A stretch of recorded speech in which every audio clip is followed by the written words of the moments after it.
এবার BNP chairperson Khaleda জিয়ার স্বাস্থ্যের খোঁজখবর নিতে তার বাসায় গেছেন বাংলাদেশে নিযুক্ত যুক্তরাজ্যের high commissioner Sarah Catherine cook.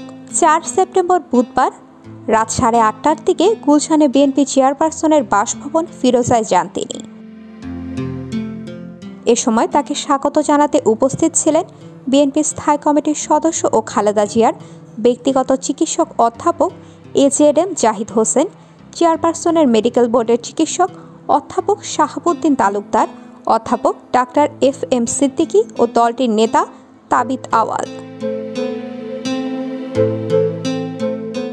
দীর্ঘ 1 মাসের বেশি সময় হাসপাতালে চিকিৎসাধীন থাকার পর গত আগস্টের মাঝামাঝি সময় বিএনপি চেয়ারপারসন তার বাসায় ফেরত যান।